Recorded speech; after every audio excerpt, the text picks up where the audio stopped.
Okay, brace yourself. We're ready for the nasty partial fraction examples where we've got squareds downstairs in various spots. Now, first I want to point out, if you already watched the first video but haven't practiced these at all, this is going to get really crazy really fast unless you've actually practiced and sort of have a little bit of experience with the easier ones. So if you haven't done so already, do some homework from that section. Work through the ones I have in that video on your own to make sure you understand what was going on, because this is going to get a little bit jiggy right now, and you know, better to be prepared than not. And then the other thing I want to point out is that I have no idea why this stuff works. There's just 2 or 3 different situations where you just have to memorize, oh, if it has that, I do that. It's just a cookbook, it's memorization, it's plug and chug. It's really hard to understand why this works, it's just going to work. So again, what's dicey is these squareds and what do we do about those. So for these first ones, I'm not going to actually solve them. I'm just going to show you how to break it in different fractions. So if you look at this one, question is, what do you do about this? Well, it turns out there's a rule. If you have a squared factor downstairs, because x squared is really x times x, right? So we have basically a repeat factor. So what we're going to do is, it's going to become 2 fractions. We have a and b over them, just like always. Here's what's crazy though. We're going to have x to the first power here, and x squared here. Why does that work? I don't know. If we had had x plus 1 over x to the 4th, that would break down into a over x plus b over x squared. We're just going to keep marching up and using all the numbers, plus c over x cubed, plus d over x to the 4th. You just got to use every single exponent from 1 up to the biggest one. So since we have x squared, we just have x and x squared. If we had x to the 4th, we'd have x to the 1st, x to the 2nd, x to the 3rd, x to the 4th. You notice that results in 4 different letters you have to solve for. But it's still going to work out. At some point after you're done grouping everything, you'll just have some x to the 4ths and x to the cubes and all that, and you'll only have an x to the 1st power on the left. So you'll just end up with a lot of your equations will equal 0. It'll be like, you know, c plus d equals 0, a plus b equals 0. It'll work out though. Here we have just one more factor. So now we have, it looks like 2 factors. It looks like negative x minus 1 and x plus 2 are 2 factors.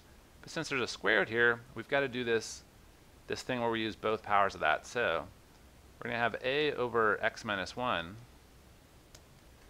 Then we're going to have a b over x plus 2 like you would have expected from the previous video. But now we've got to do a third one, which is c over that same x plus 2, but this time squared. Pretty weird, but it will work out. Trust me. I'm going to work one of these in a second, and you'll see there's you just got to be a little bit careful when you multiply these out. All right, in this one we've got a single factor, but it's cubed.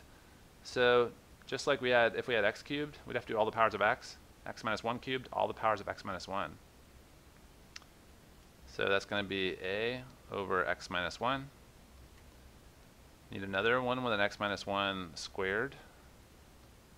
We need yet another one with an x minus 1 cubed. Pretty harsh, but if you started plugging and chugging through this and tried to actually solve this question, it'll work out for you eventually. All right, fun example. Not really, but let's give it a shot. So this is already fully factored for me, which is nice, which means I can go straight to the decomposition. So I'm going to have, and I'm going to put these nice and far apart because of all the stuff I'm going to have to multiply by. And I encourage you to always do that too. We've got an A and a B and a C. Now if you're thinking ahead, you might be wondering, why aren't we doing AX plus B or BX plus C or something? Well, the reason is because these are linear factors. This is what's called a repeated linear factor. It's really just a factor of x, but we're repeating it by doing it twice. So we got x squared, and x minus 1. Now here's the trick. At this point in the process, we're going to work it just like the old ones, where we just need to get everything to the same common denominator. So my common denominator is this, x squared times x minus 1. I need to multiply each one by what it's missing. This a over x, it already has an x. So that means it just needs another x. And it also needs the x minus 1. This b over x squared already has the x squared, so all it needs is an x minus 1. And that's where these get tricky, is deciding exactly what each one already has and therefore what it needs. This one needs an x squared because it doesn't have any x's at all, so that's going to be a 6 squared up there. All right, at this point, it's going to behave just like the previous ones, so I'm just going to have to multiply all this out. So I got -2, yeah. On the left, I have -2x squared plus x minus 2. At this point, I'm going to ignore the denominators. So I got ax times x minus 1, which is going to be just a, I'll multiply on one thing at a time, so x squared minus x plus bx minus b plus cx squared. Really? So is ax squared minus ax plus bx minus b plus cx squared. So now I need to group my terms. I've got two x squared terms. X squared has both an a and a c. And x has a, I got a -a plus b. Man, I hope I don't make any mistakes here. And then, as are you, I'm sure, -b is the only number left over. All right, and all that needs to equal -2x squared plus x minus 2. So, since our coefficient of x squared is -2, that means that a plus c has to equal -2. Coefficient of x is 1, so that means that -a plus b has to equal 1. And then we have a -2 by itself, which means that b, -b, I should say, needs to equal a -2. Because we're going to include this sign. The b is coming with a negative sign, so that's why this has to go here. All right, so we got lucky, and we have, and this usually happens on these, that one of your equations will be already solved correctly, so make that positive, and I got b equals 2. Plug b equals 2 into this, and we get, you know, what plus 2 would be 1, so a equals, -a equals, subtract 2 from both sides, -1, so a equals 1. -1 plus 2 is 1, yep. And then if you have a is 1, 1 plus what would be -2? -3. So c equals -3. All right, so now all I have to do is plug in a, b, and c for where they came from. Now, because the way I did this is a little bit messy, but I think this was our original. A over x, and we had b over x squared, and then we had c over x minus 1. So our final answer is a, which is positive 1 over x, plus b, which is 2 over x squared, and then plus c, which is minus -3 over x minus 1. Wow, what a mess. All right, let's do some more speed round stuff. Now here's the next one. So in that previous case, that was if we had a linear factor squared. So that was if you had either x squared by itself as a factor, or if you had x minus 1 quantity squared, but ultimately there was just an x to the first power. What's different about this one is we have x squared in a polynomial, and this is not a factorable polynomial. X plus 2 you won't be able to factor. So this is what you call a non-reducible quadratic factor. What that means is we're just going to use a slightly different partial fraction decomposition. So because there's something times something, we're going to do this plus this. There's only 2. But so this one will be normal. This first one is x. We'll just have an a over it. But the second one is going to be x squared plus x plus 2. Now here's the deal. Since there's an x squared downstairs of this partial fraction, you've got to do, instead of just putting a b up there, you got to do a bx plus c. You got to have 2 letters, one with an x in front of it. This is called a linear factor, I think. Anyway, it's sort of annoying. But now if you just do the same process as you would normally to solve these things, so you know, this fraction right here, this first one, a over x, needs an x squared plus x plus 2 on it. So you'd multiply that on both sides, top and bottom. And then you just need an x on the second one, so you multiply bx plus c times x. Solve it all, and you'll get a, b, and c just like you would expect to. All right, check out this one. I think the reason I gave you this one was because the x squared plus 1, you need to remember that trick that x squared plus 1 cannot be factored. It's not x plus 1 x minus 1 or x plus 1 x plus 1. It's just x squared plus 1. So since there's an x squared in there, that means ax plus b is going to be my numerator.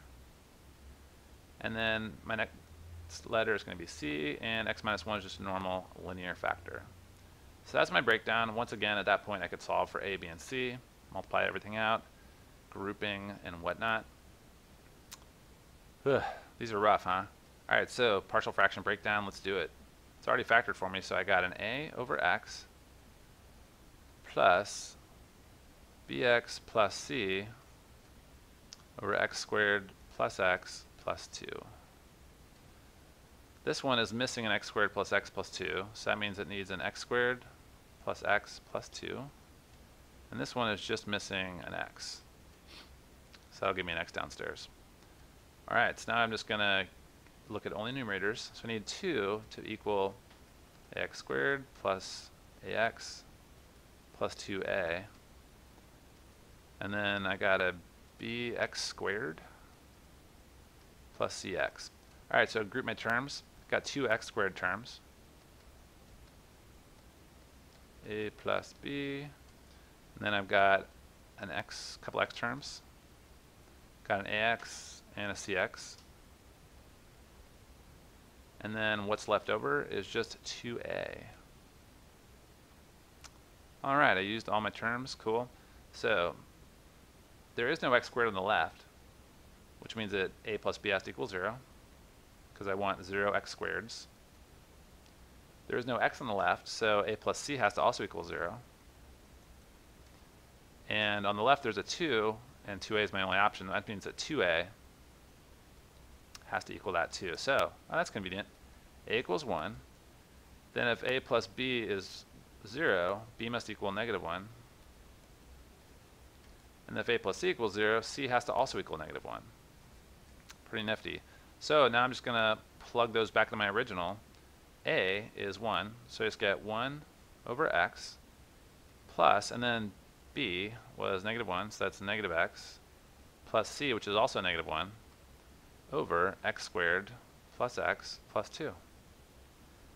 And that is my partial fraction decomposition using a nonlinear factor and a linear factor. Pretty exciting. Last thing we're going to do right now is just do a quick speed round, figure out what these would break down to. So I've got, now here's what's mean. I've got a repeated linear factor. So this x squared, you might be tempted to do ax, so I'll have an x squared here. You might be tempted to do ax plus b upstairs. And the truth is that might actually work. I'm just going to do an a over that plus b over x to the first power. And then I've got another one of those quadratic deals. And that'll give me a cx plus d. Since there's an x squared down here, that means I need an x upstairs. And for this one, see, I've got a repeated factor, or a quadratic factor right here. So that means I need an a x plus b over x squared plus 1. Now these are the nasty ones that you'll probably only, well, you probably only see this in honors class anyway, but this one's going to be crazy because check this out. I have a nonlinear factor, x squared minus 1. Oops. Really that factors though, doesn't it? That factors to x minus 1, x plus 1. So we got x squared plus 1, x plus 1 squared x minus 1 squared. So the x squared minus 1 factors to x plus 1, x minus 1. But that's all squared, so that's where I get 2 2's out of it. All right, so that means I need a, so I have a bunch of linear factors out of that. I've got c over x plus 1. Then I need a d over x plus 1 squared. Since this x plus 1 has an exponent of 2, that means I need 2 versions of it. And then I'm going to wrap around so I don't go off the screen. I'm ready for an e, oh my gosh, over x minus 1. And then I needed x minus 1 squared. And I'm ready for an f. Oh my gosh. You can see how brutal these get. That's an honors only situation for sure. Wouldn't even see it that bad in calculus, because in calculus they fundamentally want you to come up with something that's integratable at the end of it. All right, I hate partial fractions. You hate partial fractions. Don't do this unless it's on going to be on your test. Feel free to forget it right after the test, and then maybe relearn it for a second for the final, but then forget it again after that.